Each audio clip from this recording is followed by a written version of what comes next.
انہوں نے سوال کیا، جس طرح آپ نے سنا بھی ہوگا، صلاۃ التسبیح کے بارے میں کہ صلاۃ التسبیح کیا ہے، نفل ہے، اس کی جماعت کروا سکتے ہیں یا جماعت کروانا منع ہے۔ حدیث مبارکہ میں ہے جامع ترمذی سنن ابو داؤد میں، میرے اور آپ کے کریم آقا حضور نبی مرشد رحمت عالم صلی اللہ علیہ وسلم نے اپنے چچا حضرت سیدنا عباس رضی اللہ تعالیٰ سے فرمایا تھا، اے چچا، مفہوم حدیث ہے، اے چچا میں تجھے کہ ایسی نماز نہ بتاؤں کہ جس کے پڑھنے والے کے گناہ اللہ تعالیٰ معاف فرما دیتا ہے، اگرچہ اس کے گناہ صحرا کی ریت کے ذروں کے برابر ہوں یا سمندر کی جھاگ کے برابر ہوں، اللہ تعالیٰ سارے گناہ معاف فرما دیتا ہے۔ پھر حضور علیہ السلام نے ان کو نماز پڑھنے کی ترغیب دی تھی کہ اس نماز کو پڑھو، خواہ مہینے میں یا زندگی میں ایک مرتبہ ہی پڑھو۔ اس کے بعد آپ نے صلاۃ التسبیح کا ارشاد فرمایا تھا، پڑھنے کا طریقہ بتایا تھا۔ یہ نماز نفل ہے، یہ نماز نفل ہے، اور نفل کو باجماعت پڑھنا صحابہ کرام نے، فقہاء کرام نے مکروہ کرا دیا ہے کہ جماعت نفل کی نہیں کروائی جائے گی۔ سیدنا فاروق اعظم رضی اللہ تعالیٰ نے نماز تراویح کا حکم دیا تھا باجماعت پڑھنے کا۔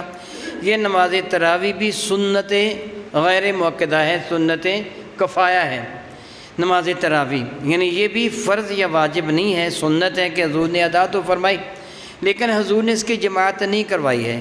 اس کی جماعت سیدنا فاروق اعظم کے زمانہ میں شروع ہوئی، اور آپ نے جماعت کے لیے فرمایا تھا، نعم البدعۃ ھذہ، یہ بہت اچھی بدعت ہے جو میں نے شروع کی ہے۔ یعنی نماز نفل کی جماعت کروانا فقہاء کرام کے نزدیک مکروہ تھا۔ سیدنا فاروق اعظم کے حکم پر چونکہ صحابہ کا اجماع ہو گیا، سارے صحابہ نے اس کو تسلیم کر لیا، اس لیے اس کو مکروہ نہیں کہا جائے گا بلکہ سنت صحابہ کہا جائے گا۔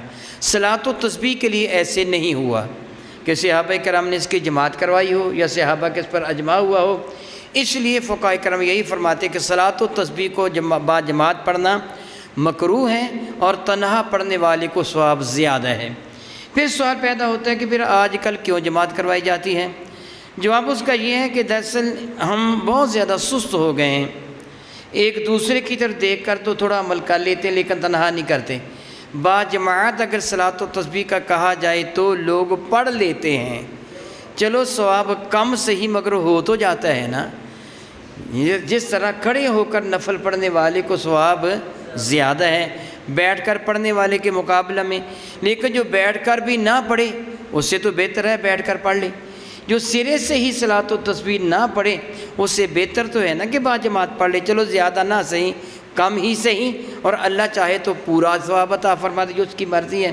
اس لیے صلاۃ التسبیح کی جماعت کروا دی جاتی ہے تاکہ کم از کم لوگ پڑھ تو لیں نا، زیادہ نہ صحیح کم ہی صحیح۔